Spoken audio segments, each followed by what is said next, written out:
I hope all can hear me. सभी को मेरी आवाज आ रही है, सुनाई दे रहा है? Okay, thank you.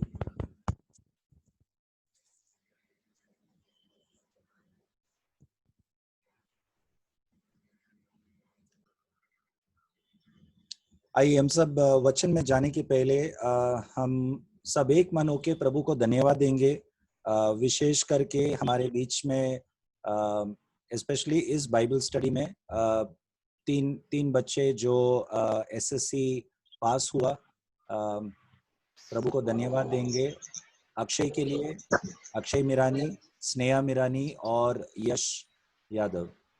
तो और भी कोई बच्चे हमारे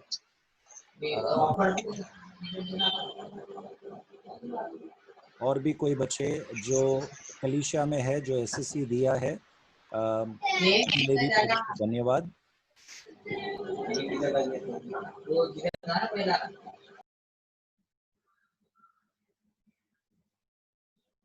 आइए हम सब मिलकर प्रार्थना करेंगे और प्रभु को धन्यवाद देंगे। स्वर्गीय पिता परमेश्वर, प्रभु यीशु मसीह के नाम से हम आपको धन्यवाद देते हैं प्रभु। विशेष करके हमारे बीच में जो बच्चे हैं, अक्षय, स्नेहा और यश, जिनका पढ़ाई लिखाई में मेहनत करने के लिए आपने उनको अनुग्रह दिया और एसएससी में पास होने के लिए आपने मदद की, इसके लिए धन्यवाद परमेश्वर। उनके आने वाले दिनों में, आने वाले साल पढ़ाई के विषय में जो भी फील्ड, जो भी स्ट्रीम लेना है, आप उनको अगुवाई कर परमेश्वर। जो भी वे जो स्ट्रीम लेंगे परमेश्वर, आपको केंद्र में रखते हुए आपके महिमा के लिए उनके कॉलेज में जहाँ कहीं भी वे जाएंगे, आपका गवाही बनने के लिए वो उद्देश्य से वो उनका पढ़ाई करे और उत्तम तरीके से करे, ऐसा उनको मन दे प्रभु। यस लॉर्ड, उनके अंदर आपका वचन का ज्ञान हो और आपका भय हो, जो बुद्धि का आरंभ है, आपका वचन कहता है। हमारे बच्चों को आप बुद्धि दे प्रभु, हर प्रकार का उतार और चढ़ाव का सामना करने के लिए, पढ़ाई करने के लिए आप उनके जो मेमोरी कैपेसिटी है उसको आशीष कर प्रभु, ताकि वो याद रखे और समझ सके कहाँ पर उनका अभ्यास को लागू करना है। Yes lord, we ask you to bless them in their next course of studies, whichever stream they choose. You guide them, Father. Help them to experience you in their daily life. In the name of Jesus, we bless them. Thank you God for hearing our prayer. हमारी प्रार्थना को सुना, इसके लिए धन्यवाद। यीशु के नाम से मांगते, आमीन। Praise God. आज हम जो ट्यूसडे को यशाया का पुस्तक के द्वारा हमने आत्मिक वरदानों के बारे में जो अभ्यास शुरू किया था, वो हम आज जारी रखेंगे। मैं जानता हूं कि आज निर्गमन पुस्तक का दिन है, परंतु क्योंकि हमने आत्मिक वरदानों के बारे में पूरी तरह से वो खत्म नहीं कर पाया उसका अभ्यास ट्यूसडे को, वो मैं सोचा कि कोई गैप रखने का बिना हम वो खत्म कर सकते आज, यदि प्रभु की इच्छा है तो हम कंटिन्यू करेंगे आज वही टॉपिक, वही विषय को, आत्मिक वरदान। ओके, तो हमने आत्मिक वरदानों के बारे में कुछ चीजें हमने ट्यूसडे को सीखा। वो क्या क्या थे? पौलुस कोरिन्थ कलीसिया के विश्वासियों को ये बोलकर शुरू करता है कि हे भाइयों, तुम आत्मिक वरदानों के विषय में अनजान न रहो, इसीलिए मैं इन चीजों को कहता हूं। ऐसा कहकर पौलुस उस विषय को की चर्चा को खोलता है। पौलुस उसके बारे में कुछ बातें समझाता है विश्वासियों को। तो उससे हमने ये सीखा कि हमारे जीवन में कितने भी साल हम प्रभु में हो, कितने भी साल हम विश्वासी हो, ये संभव है कि हम आत्मिक वरदानों के विषय में अनजान रहना ये संभव है। इसलिए कितना भी उसके बारे में हम अभ्यास करें वो कम है। जितना ज्यादा हम अपने आप को इसके बारे में वचन से शिक्षण प्राप्त करें, ये उतना अच्छा ही होगा। ये एक ऐसा विषय है जो शैतान कलीसियाओं में, मसीह के देह में, विश्वासियों के बीच में बहुत विश्वासियों के बीच में बहुत गड़बड़ी लाया है इस विषय के द्वारा। This is such a topic, the spiritual gifts is such a topic that Satan has brought a lot of confusion in the minds of believers, especially in the matter of tongues, speaking in tongues, then miracles, prophecy, विशेष करके अन्य भाषा बोलने के विषय में, भविष्यवाणी के विषय में और चिन्ह चमत्कार के विषय में विश्वासियों के बीच में बहुत क्या बोलते, misunderstanding, what you call for misunderstanding, गलतफहमियां, बहुत कुछ गलतफहमियां इस विषयों के बारे में शैतान ने विश्वासियों के बीच में लाया। और ये गलतफहमियां इसीलिए नहीं है क्योंकि ये विषय बहुत ही क्या बोलते, बहुत ही मुश्किल है समझने के लिए, इसीलिए नहीं। विषय मुश्किल नहीं है समझने के लिए, क्योंकि मैंने वचन में जितना इस विषय के बारे में पढ़कर देखा है, बहुत स्पष्ट और साफ लिखा है वचन में। परंतु विश्वासी लोग इस विषय के बारे में वचन में पढ़ते नहीं है ज्यादा, इसीलिए ज्यादा जो हम देखते हैं कलीसियाओं में जो होता है विश्वासियों के बीच में, और बड़े बड़े प्रचारक लोग जो करते हैं, वो जब विश्वासी लोग देखते हैं, विश्वासी लोग ऐसे सोचते हैं कि प्रचारक लोग, बड़े लोग कर रहे हैं, आत्मिक लोग कर रहे हैं, तो ये सही होगा, ऐसे समझते हैं। ओके, हमें किसी को भी, मैंने पहले भी कहा हूं, किसी को भी हम वचन से ऊपर स्थान नहीं देना है। कोई भी वचन से ऊपर नहीं है, कितना भी बड़ा प्रचारक हो या पास्टर हो, कोई भी हो। ओके, सब वचन के अधीन है। ओके, इसलिए मैं और एक बार दोहराना चाहता हूं वो उदाहरण प्रेरितों का पुस्तक में, जहां पर बरिया ये जगह के विश्वासी लोग, जब पौलुस प्रचार कर रहा था, ये विश्वासी लोग, वचन कहता है कि बहुत सयाना थे। Okay, they were very noble and wise believers, the believers of बरिया। Okay, why they were wise, why they were noble according to the word of God? Because whatever Paul preached, they looked into the word if what he is preaching is exactly according to the word of God. Okay, तो बरिया के विश्वासी लोग, वचन कहता है कि वे सयाना और चालाक थे। क्यों? क्योंकि पौलुस जैसा परमेश्वर का दास जो प्रचार कर रहा था, वो उनका प्रचार भी बरिया के विश्वासी लोग वचन में देखते थे कि ऐसा ही है कि नहीं। तो उसका मतलब क्या है, हम क्या सीखते हैं? कोई भी प्रचारक हो, ओके, परमेश्वर का वचन में जैसा लिखा है वैसा ही प्रचार कर रहा है कि नहीं, ये हमें देखना बहुत जरूरी है। ओके, तो जो भी मैं आत्मिक वरदानों के बारे में या कोई भी विषय के बारे में जो मैं आपसे बांटता हूं, आप लगातार, आपके पास भी वही वचन है, आप देखिए यदि मैं वचन के अनुसार ही कहता हूं या नहीं। ओके, यदि मैं वचन के अनुसार नहीं कहता, आपको ग्रहण करने की जरूरत नहीं है। ओके, तो आइए हम आगे बढ़ेंगे। पौलुस विश्वासियों को कहता है कि तुम इस विषय को लेकर अनजान न रहो, इसीलिए मैं बांटता हूं। क्या बांटता हूं? पौलुस पहला विषय कहता है कि वरदान अनेक है परंतु आत्मा एक ही है। ओके, तो वो एक ही आत्मा है। कौन सा आत्मा? पवित्र आत्मा, जो हमें हर वरदान को देता है। ओके, हमारे जीवन में हमें हर वरदानों से भरा है। ये वही पवित्र आत्मा है हम सबके अंदर। ओके, तो वही पवित्र आत्मा हम सब के अंदर है, तो गड़बड़ी क्यों है, तो गलतफहमियां क्यों हैं?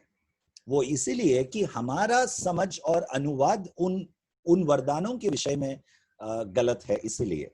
ओके, तो पहला कोरिन्थ का 12 अध्याय का 8 से 10 जो हमने पढ़ा था पिछले हफ्ते, पिछले बार, उसमें हमने पढ़ा 9 वरदानों के बारे में। उन 9 वरदान क्या क्या है? बुद्धि का वरदान, ज्ञान, वचन का ज्ञान का वरदान, विश्वास का वरदान, चंगाई करने का वरदान, और चिन्ह चमत्कार करने का वरदान, भविष्यवाणी करने का वरदान, आत्माओं को परखने का वरदान, अन्य भाषा बोलने का वरदान, और अन्य भाषा को अनुवाद करने का वरदान। ऐसे 9 वरदान हमने इस 12 अध्याय के 8 से 10 में हमने सीखा। और बाकी के कुछ वरदान हमने एफिसियों का पुस्तक उसका 4 अध्याय और 11 से 14 वचन में हमने पढ़ा था। एफिसियों का पुस्तक उसका 4 अध्याय 11 से 14 में, उसमें हमने यहां पर लिखा हुआ कुछ वरदान वहां पर और एक बार लिखा है, लेकिन उसके साथ साथ कुछ और भी है। जैसे परमेश्वर ने कुछ लोगों को प्रेरित करके बुलाया है। ओके, तो यहां पर प्रेरित एक वरदान नहीं है, लेकिन एक बुलावट है। ओके, प्रेरित एक कार्य है, एक कार्य। ओके, तो प्रेरित करके बुलाया है, भविष्यवक्ता करके बुलाया है, सुसमाचारक करके बुलाया है, पास्टर करके बुलाया है, शिक्षक करके बुलाया है किसी किसी को। और इन सब प्रकार के लोगों को क्यों बुलाया है? विश्वासियों को तैयार करने के लिए, परमेश्वर के सेवकाई में तैयार करने के लिए। So why has God called the apostles, some to be prophets, some to be evangelists, some pastors and teachers, for the equipping of the saints for the work of ministry? Okay, और यीशु के शरीर के क्या बोलते हैं हिंदी में, क्या लिखा है 12वां वाक्य में? कि जिससे पवित्र लोग सिद्ध हो जाए, हाँ, और सेवा का काम किया जाए, मसीह की देह उन्नति पाए, मसीह के देह का उन्नति के लिए। ओके, तो हमने पहला कोरिन्थ का 12 अध्याय में देखा वरदानों के बारे में, 9 वरदानों के बारे में। और एफिसियों का पुस्तक में यहां पर हम क्या पढ़ते? वरदानों के बारे में नहीं, परंतु बुलावट के बारे में। ओके, तो यदि किसी को भविष्यवाणी करने का वरदान मिला है, तो उसका बुलावट क्या है? एफिसियों का पुस्तक और इस वचन के अनुसार भविष्यवाणी करने का वरदान यदि आपको मिला है, तो आपका बुलावट एक भविष्यवक्ता है। ओके, तो परमेश्वर ने आपको भविष्यवक्ता करके बुलाया है। ओके, यदि आपको वचन का ज्ञान का वरदान मिला है पहला कोरिन्थ 12 अध्याय के अनुसार, तो एफिसियों का पुस्तक 4 अध्याय के अनुसार आपको शिक्षक का ज्ञान है। ओके, उसी प्रकार हर प्रकार का वरदान के पीछे एक बुलावट है। वो बुलावट को पूरा करने के लिए परमेश्वर वरदान देता है। आमीन। और वो वरदानों को इस्तेमाल करके आप परमेश्वर के बुलावट को आपके जीवन में आप पूरा करना है, आप और मैं पूरा करना है। ओके, और वो कौन से मकसद से है जो यहां पर हमने पढ़ा 12 वाक्य में? कलीसिया के उन्नति के लिए। Okay, to equip the saints and for the edification of the body of Christ. तो कलीसिया का उन्नति, कलीसिया को उत्साहित करने के लिए, कलीसिया को अगुवाई करने के लिए, आगे बढ़ाने के लिए, ओके, धर्मी लोगों का क्या बोलते हैं, उन्नति के लिए, for the equipping of the saints, उनको तैयार करने के लिए। कौन सी चीज के तैयार करने के लिए? ये सब करते करते जब आप और मैं वरदानों को इस्तेमाल करेंगे, तो क्या होता है? कलीसिया तैयार होता है, किस चीज के लिए तैयार होता है? 13 वाक्य पढ़िए। जब तक कि हम सबके सब विश्वास और परमेश्वर के पुत्र की पहचान में एक न हो जाए और एक सिद्ध मनुष्य न बन जाए और मसीह के पूरे दिल डोल तक न बढ़ जाए। ओके, तो हम यहाँ पर थोड़े थोड़े करके ये वचन को पढ़ेंगे। जब तक हम विश्वास में क्या न हो जाए? जब तक हम विश्वास में परमेश्वर की पुत्र की पहचान में एक न हो जाए। हाँ, तो हमें परमेश्वर का दिया हुआ वरदानों को उनके बुलावट के अनुसार इस्तेमाल करना है। लेकिन क्यों करना है? कलीसिया के उन्नति के लिए। और कब तक करना है? जब आप परमेश्वर का दिया हुआ वरदान को इस्तेमाल करते हैं तो किसी का जीवन में उसका आशीष या उन्नति या बढ़ोतरी होता है, आत्मिक बढ़ोतरी होता है। तो आपने 1 हफ्ता किया, 1 महीना किया, 1 साल किया, फिर आप कोई कारण आप उदास हो गए, आप कुछ कारण आत्मिक जीवन में कमजोर हो गए और फिर आप वरदानों को इस्तेमाल करना बंद किया, तो क्या होता है? तो आपका उन वरदानों को इस्तेमाल न करने के कारण, परमेश्वर के बुलावट को कार्य में नहीं लाने के कारण क्या होता है? किसी और का उन्नति नहीं होता है। क्योंकि हम यदि इस्तेमाल करेंगे तो किसी का उन्नति होगा, ऐसा वचन कहता है। तो इस्तेमाल नहीं करेंगे तो किसी और का उन्नति नहीं होगा। ओके, तो हमें इन वरदानों को इस्तेमाल करते रहना है। कब तक इस्तेमाल करते रहना है? 13 वचन के अनुसार, तब तक जब तक परमेश्वर के पुत्र की पहचान में एक न हो जाए। हाँ, हमारा विश्वास, लोगों का विश्वास परमेश्वर के पुत्र यीशु के पहचान तक एक न हो जाए। तो हमारा जो विश्वास है और परमेश्वर का पुत्र यीशु मसीह का जो विश्वास है, ये दोनों एक होना चाहिए। आप समझ रहे हो मेरी बात? तो यहां पर मेरे हाथ को देखो, तो ये समझो ये यीशु मसीह का विश्वास है, इतना विश्वास है यीशु का, और हमारा विश्वास यहां पर है, थोड़ा सा अब शुरू हुआ है और हम वचन में बढ़ रहे, धीरे धीरे बढ़ रहे। ओके, हमें वरदानों को तब तक इस्तेमाल करना है जब तक हम यीशु के इस विश्वास तक हम एक ना हो जाए। तो हमारा तुलना हम किसके साथ करना है? यीशु मसीह के साथ करना है, उनके विश्वास के साथ करना है। उनका विश्वास कितना था? जब यीशु मसीह मनुष्य बनकर इस संसार में जिया, हमारे लिए, हम सब के लिए एक उदाहरण के रूप में मनुष्य बनकर एक उदाहरण बनकर जिया। ओके, तो यीशु मसीह जब उदाहरण बनकर जिया इस संसार में, मनुष्य बनकर उन्होंने इस स्तर तक उनका विश्वास को बताया। ओके, अद्भुत कार्य विश्वास के द्वारा किया। और क्योंकि यीशु ने विश्वास कार्य में करके बताया, हम जब विश्वास में आते हैं, उनके वरदानों के इस्तेमाल करते हुए, लाभ उठाते हुए, उनका सेवकाई का लाभ उठाते हुए, हमारा विश्वास भी बढ़ते बढ़ते परमेश्वर के पुत्र यीशु मसीह के साथ एक होना बहुत जरूरी है। ओके, गड़बड़ी कब होता है? जब हम जाने अनजाने में हमारा विश्वास का तुलना किसी और के विश्वास के साथ हम तुलना करते हैं। हाँ, यदि मैं कहूंगा कि मेरा विश्वास उस मसीह भाई के संबंधित मेरा विश्वास बहुत ज्यादा है, तो मैं क्या है, संतुष्ट हो जाएगा। Okay, I will be satisfied. No, यदि मैं यीशु के साथ लगातार तुलना करता रहूंगा तो मैं कभी संतुष्ट नहीं रहूंगा विश्वास में या आत्मिक चीजों में। आत्मिक चीजों में हमें कभी संतुष्ट नहीं रहना है, मुझे और चाहिए और चाहिए। लेकिन सांसारिक चीजों में वचन स्पष्ट कहता है कि हमें संतुष्ट रहना है। अक्सर विश्वासी लोग इस चीज में उल्टा करते हैं, इस चीज में टोटली ऑपोजिट करते हैं।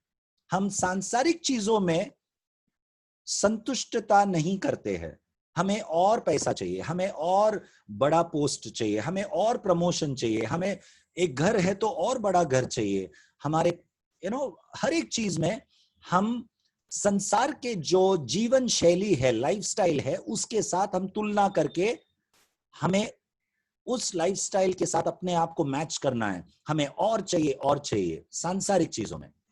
अक्सर ऐसा मैं देखता हूं विश्वासियों में। लेकिन आत्मिक चीजों में विश्वासी लोग प्रभु को ग्रहण करके बपतिस्मा, पानी में बपतिस्मा लेकर संतुष्ट हो जाता है। बस वहां पर शुरू और अंत, वहां पर संतुष्टता। अब मेरा टिकट बुक हो गया, ऐसा सोचते हैं, ये गलतफहमी है। ओके, हमें आत्मिक जीवन में कभी संतुष्ट नहीं होना है। मुझे यीशु के प्रेम में और बढ़ना है, विश्वास में और बढ़ना है, वचन के ज्ञान में और बढ़ना है, उनके सेवकाई में और गहराई जाना है। हर चीजों में, आत्मिक चीजों में हमें यीशु के जैसा बनना है। ओके, और यीशु के जैसा सिद्ध हम कब बन सकते हैं? तब जब यीशु इस संसार में आएगा, मतलब बादलों पर हमें लेने आएगा, तब हम रूपांतर होकर हम उनके जैसा बनेंगे। लेकिन तब तक हम कभी नहीं कह सकते कि हम संतुष्ट है और सिद्ध हो गए। लेकिन हमें सिद्धता की ओर बढ़ना है, परमेश्वर के पुत्र यीशु के समान, उनके विश्वास के समान हमें बढ़ना है। और आगे क्या लिखा है? और एक सिद्ध मनुष्य बन जाए। हाँ, और एक सिद्ध मनुष्य बन जाए। तो हमारा लक्ष्य वो होना चाहिए। आत्मिक जीवन में हम में से कितने लोग एक लक्ष्य के साथ जीते हैं? Okay, how many of us in our spiritual life live with an ambition, with an aim? We all have ambition in this world. Okay, the place where we work, the place where we study, we all are ambitious. Okay, बच्चे अभी SSC में अच्छे marks लाए क्योंकि उन लोग ambitious है। अच्छे मार्क्स लाकर फिर एडमिशन लेना है, किसी को डॉक्टर बनना है, किसी को सीए बनना है, किसी को फलाना फलाना अलग चीजें बनना है। ओके, एम्बिशियस है। लेकिन आत्मिक चीजों में हमारा एक सिद्धता, एक लक्ष्य और एम्बिशन होना बहुत जरूरी है। यीशु के जैसा सिद्ध बनना, परमेश्वर के जैसा सिद्ध बनना, क्योंकि परमेश्वर का भी हमारे प्रति वही उद्देश्य और आशा है कि हम उनकी तरह सिद्ध बने, मत्ती का 5वां अध्याय और 48 वाक्य के अनुसार। ओके, तो हम भी वही लक्ष्य की तरह हमें आगे बढ़ना बहुत जरूरी है। ओके, और 14 वचन क्या कहता है? और मसीह के पूरे ढील डोल तक न बढ़ जाए। हाँ, मसीह के पूरे ढील डोल तक बढ़ जाए।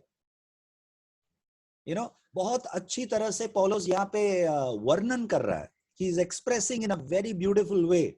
There is no, confusion in the way he explains things. पौलुस जिस प्रकार से यहाँ पर वर्णन करता है, कोई गड़बड़ी का यहाँ पे गुंजाइश ही नहीं है, गलतफहमी होने का कोई गुंजाइश ही नहीं है। हमें यीशु मसीह के ढील डोल तक बढ़ते जाना है। यीशु मसीह जिस प्रकार से आत्मिक, उनका अंदरूनी आत्मिक जीवन में, आत्मिकता में जो बोलते हैं ना, जो उनका पर्सनालिटी, आत्मिक जीवन का जो पर्सनालिटी है, बाहर से उनका खूबसूरती कैसा था? यशायाह का 53 अध्याय कहता है, उनको देखने वाले उनको पहचान भी नहीं सकते थे, उनके करीब भी नहीं जा सकते थे। इतना उनका बाहर का जो दृश्य, जो क्या बोलते हैं, his beauty no one could comprehend, or no one could go even close to him. Let us read that verse, Isaiah 53, यशायाह 53, उसका दूसरा वाक्य पढ़िए। क्योंकि वह उसके सामने अंकुर के समान और ऐसी जड़ के समान होगा जो निर्जल भूमि में फूट निकले। उसकी न तो कुछ सुंदरता थी। हाँ, एक मिनट, ये यीशु मसीह का भविष्यवाणी यशायाह नबी के द्वारा हुआ था। ओके, और क्या कह रहा है यीशु के बारे में? कि वो ऐसे कैसा भूमि? सूखा भूमि, ओ निर्जल भूमि या सूखा भूमि। ऐसा निर्जल भूमि में वो क्या हुआ था? निर्जल भूमि में फूट निकले, हाँ उसकी न तो कुछ सुंदरता थी हाँ कि हम उसको देखते, और न उसका रूप ही हमें ऐसा दिखाई पड़ा कि हम उसको चाहते। तो यीशु मसीह का सुंदरता के बारे में यहाँ पे वर्णन कैसा किया है? उसकी ना तो कोई सुंदरता थी कि हम उसको देखकर वाह क्या हैंडसम दिख रहा है ऐसा हम बोल पाए। ओके, तो कोई सुंदरता नहीं था। ये बाहर का रूप का बात कर रहा हूं। ओके, यीशु मसीह का, यीशु मसीह उनके बाहरी रूप और बाहर का जो सुंदरता पर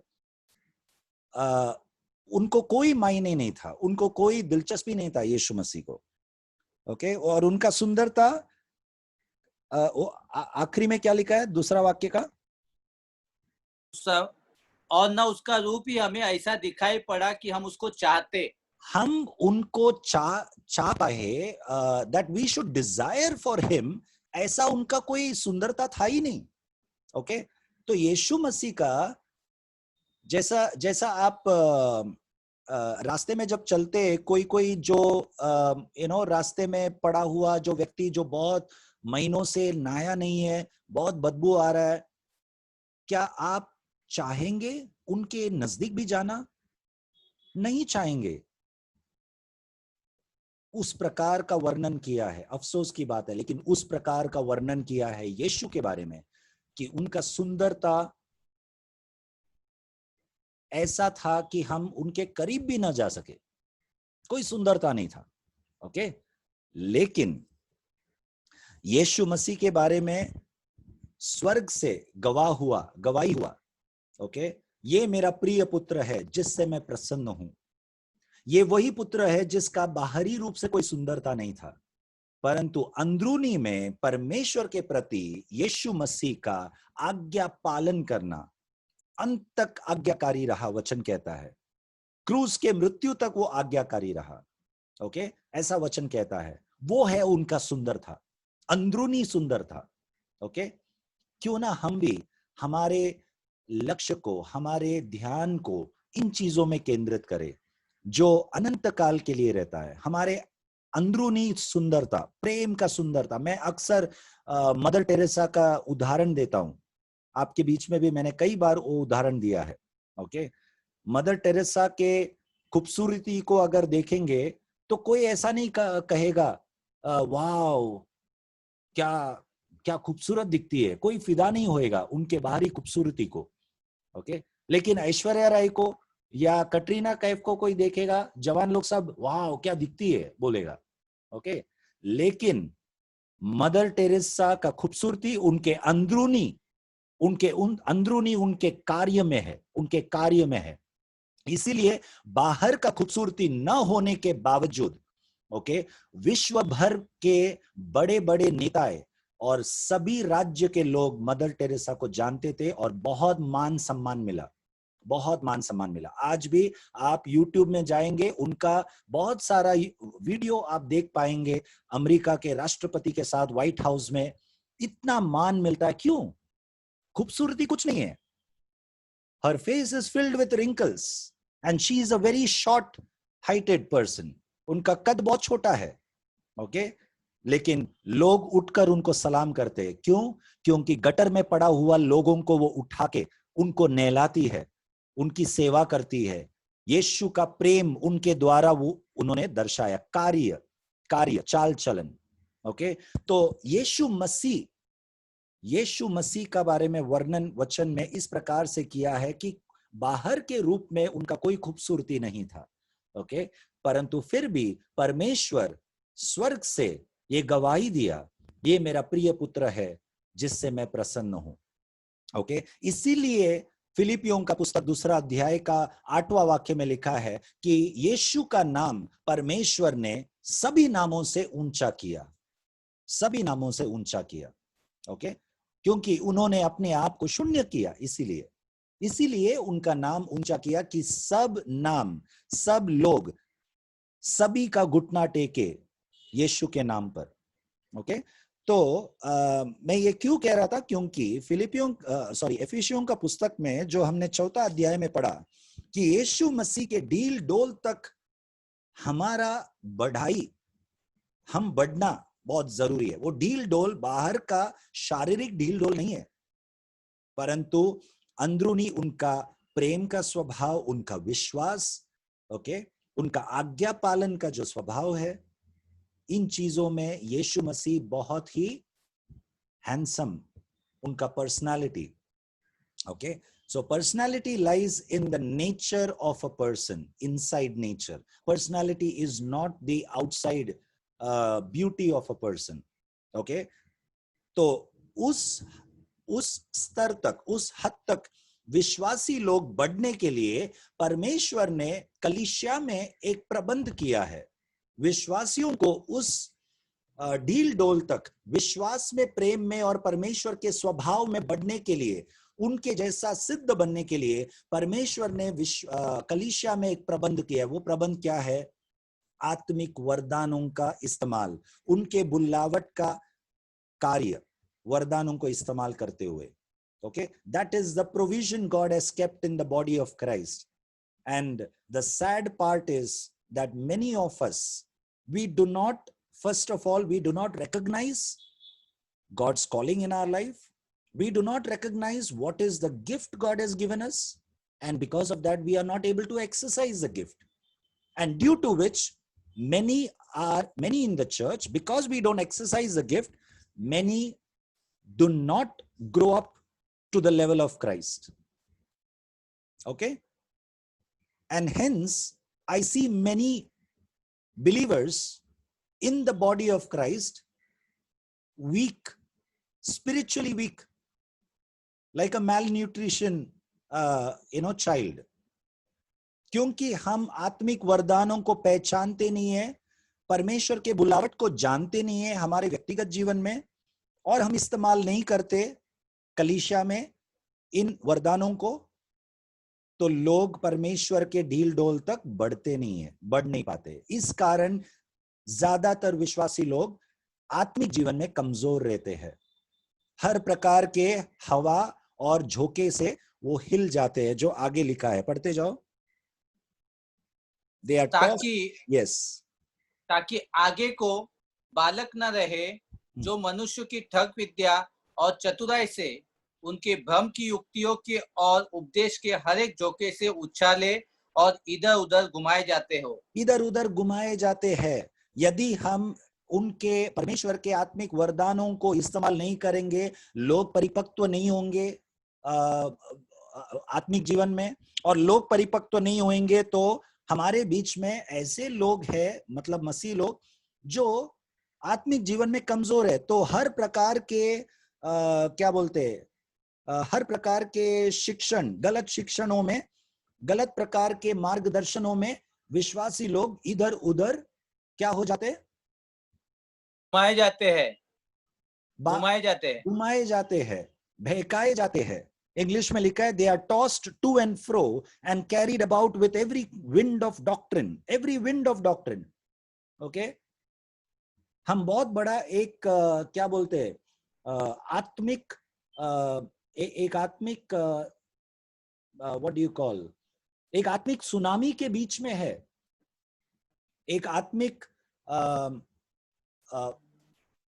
हमारे आत्मिक जीवन के विरुद्ध एक बहुत बड़ा वार चल रहा है, okay. there is a great force that is working against the body of Christ, the spiritual life of believers. There is a great force, and it keeps on flowing, it keeps on blowing. The wind is blowing, the undoctrinal wind, okay, the unspiritual, the cunning craftiness of the deceitfulness of the enemy. ये सब हवा का झोंका, okay, हमारे आजू बाजू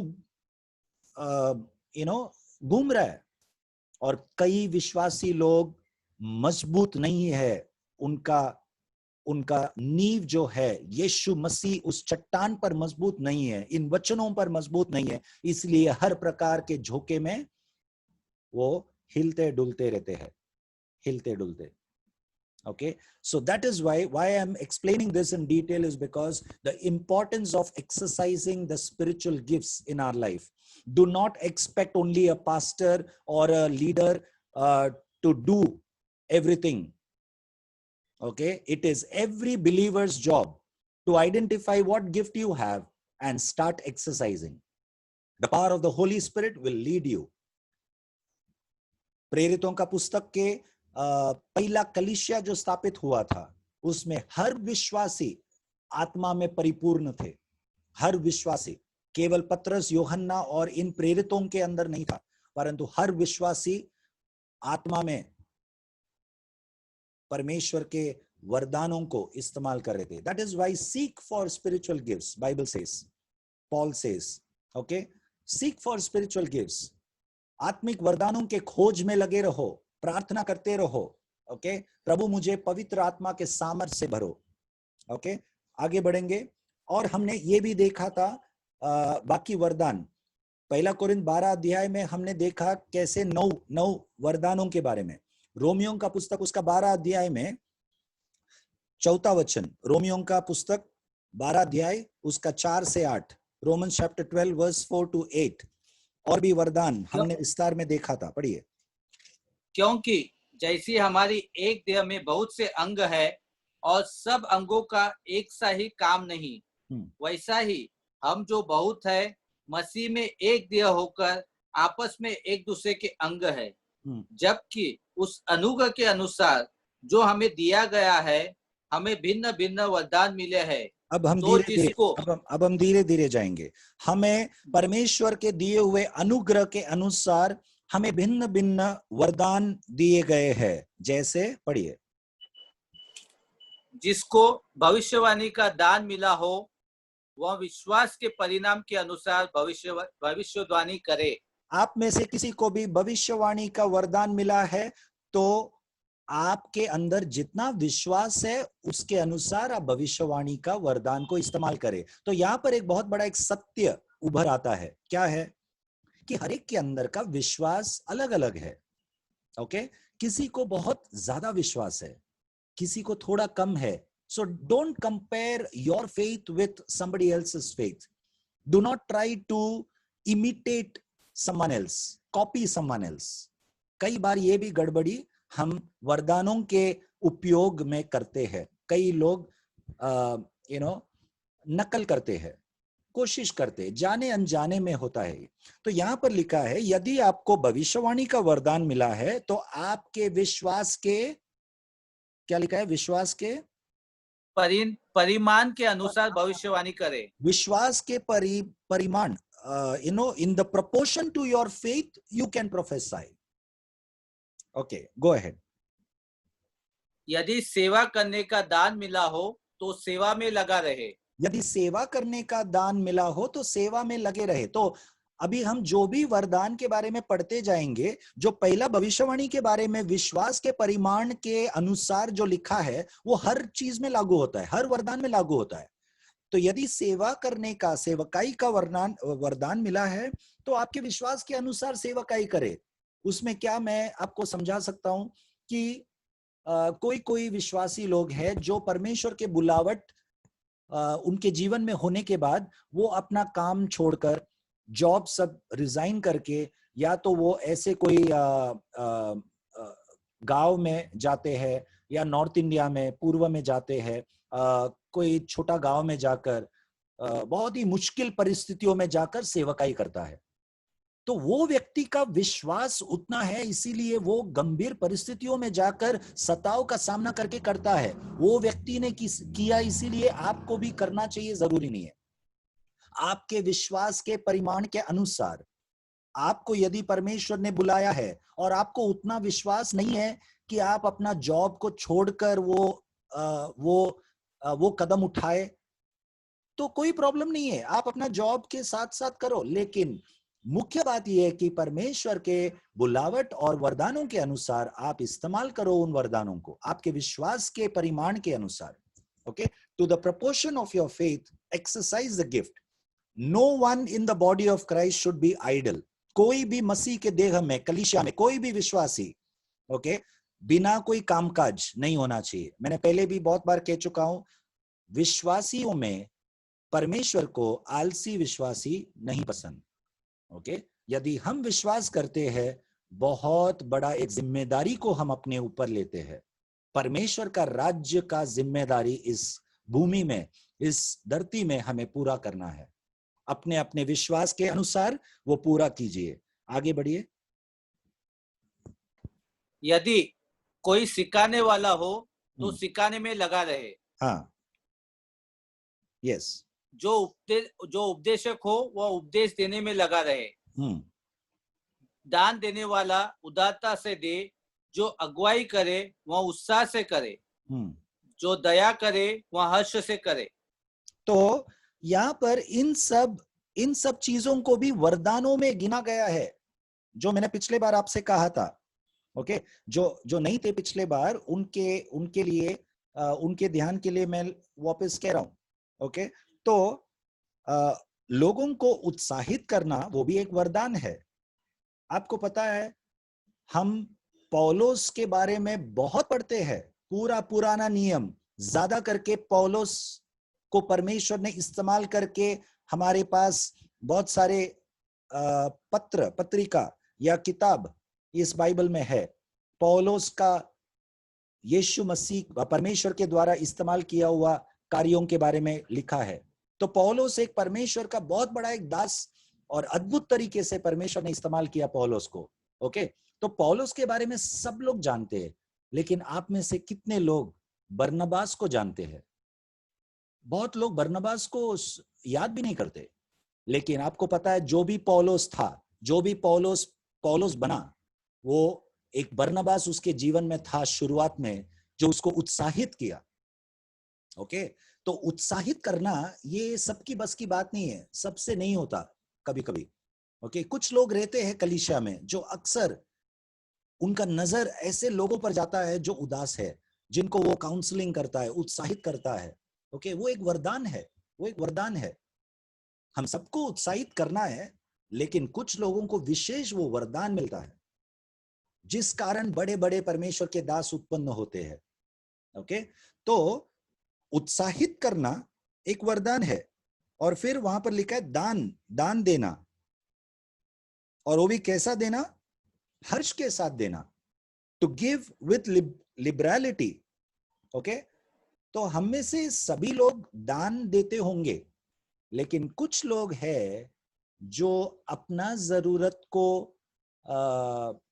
ज्यादा मायने न रखते हुए, ओके, बहुत हर्ष के साथ दान देते हैं। ओके, मैं ये नहीं कह रहा हूं कि हमारे जरूरतों के लिए हम परमेश्वर का दिया हुआ आशीषों को इस्तेमाल नहीं करना है। पहले हमारे जरूरतों को भी इस्तेमाल करना है। हमारे बच्चों को भूखा रख के हम दूसरों को खिला नहीं सकते। ओके, उसमें कोई गलत नहीं है। हमारे बच्चों को खिलाना है, हमारे परिवार को खिलाना है पहला। ओके, लेकिन उसके बाद भी देने के लिए कुछ लोगों को ऐसा वरदान है जो हर्ष के साथ देता है। ओके, और जो दया दिखाता है वो बहुत ही आनंद के साथ दया दिखाता है, क्योंकि मेरे ऊपर एक बोझ है, किसी ने मुझे जबरदस्ती करके भेजा है, उस व्यक्ति को जाके दया दिखाओ या अपना लो, इसके लिए मैं अपना रहा हूं, दिखाने के लिए। ऐसा नहीं, किसी किसी को वरदान है, जल्द से वो दया दिखा सकता है। ओके, तो ये सब चीज भी वरदान है। जैसे छोटी छोटी चीजों को ले, कलीसिया में जो कुर्सी सही प्रकार के सब कुछ कुर्सी रखता है, झाड़ू पोछा कलीसिया का हर चीज सही प्रकार से साफ सुथरा रखता है, वो सब लोग नहीं कर सकता। ओके, रवि जैसा या सोनी सिस्टर जैसा, ओके, जो वफादारी से बिना कोई भूल चूक हर चीजों का मायने, छोटे छोटे चीजों को ध्यान में रखते हुए उन लोग कलीसिया के, जब हम 10 बजे सुबह जाते हैं या शाम को 5 बजे कलीसिया में जाते हैं, सब कुछ तैयार रहता है। हमें वो एहसास नहीं होता कि कौन रखा है ये सब। हम जाकर बैठते हैं, एसी चालू है, कुर्सी रखा हुआ है, लेकिन कोई है उसके पीछे जो रोज मेहनत करके रखता है। उसके लिए भी एक वरदान चाहिए, सब लोग नहीं कर सकता। उसी प्रकार कलीसिया का जो भी हिसाब किताब है, जो एडमिनिस्ट्रेटिव जॉब बोलते हैं, ओके, उसके लिए भी वरदान चाहिए। वचन में कहीं तो लिखा है, मैंने एडमिनिस्ट्रेशन जॉब के बारे में भी लिखा है. Okay, I don't have the reference now, but जो कलीसिया का जो हिसाब किताब का जो काम है वो भी वरदानों में लिखा है वचन में. ओके, तो ये बहुत विश्वासियों के मन में एक गलत फहमी है कि स्टेज में खड़ा रहकर जो प्रचार करता है, चिन्ह चमत्कार पर यीशु के नाम से करता है, बाप रे परमेश्वर ने उसको कितना आत्मिक वरदानों से भरा है. ऐसा नहीं, जरूरी नहीं. केवल उन लोग नहीं, जो छोटे से छोटे काम करता है वो भी वरदान से भरा हुआ है. They are filled with the spiritual gifts. Ravi and Soni are filled with spiritual gifts. They are filled with the power of the holy spirit. Okay, because they sweep, they do everything, minute things in order. Okay, so let us identify even the smallest job which people do in the body of Christ are of great importance, because जो व्यक्ति stage में खड़ा रहकर प्रचार करता है, जिसके द्वारा आपको लगता है कि बहुत बड़ा आत्मिक परमेश्वर का सामर्थ आज मैंने महसूस किया, लेकिन वो सामर्थ आपने महसूस किया, उस व्यक्ति ने प्रचार किया क्योंकि माइक किसी ने तैयार रखा था, क्योंकि पुलपिट वहां पर किसी ने तैयार रखा था, क्योंकि कलीसिया का लाइट और फैन और एसी किसी ने चालू रखा. इसीलिए हम सुन पाए, हम आशीष हो पाए. ओके, तो आत्मिक वरदानों का हर वरदान परमेश्वर के नजर में बहुत अहमियत रखता है. हमारे नजर में जो भी छोटा है और बड़ा वरदान है, परमेश्वर के नजर में हर वरदान बहुत अहमियत रखता है. वो मन में रखते हुए हम First Corinthians 12 verse 28. ओके, आइए हम पढ़ेंगे पहला कोरिन्थ 12 अध्याय उसका 28 वाक्य. Yes, thank you dear. पहला कोरिन्थ 12 का 28.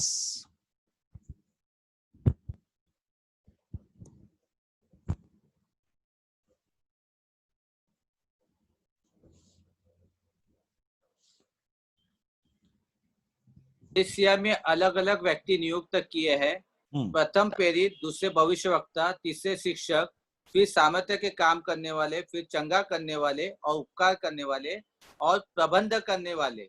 हाँ, प्रबंध करने वाले, एडमिनिस्ट्रेशंस इंग्लिश में लिखा है.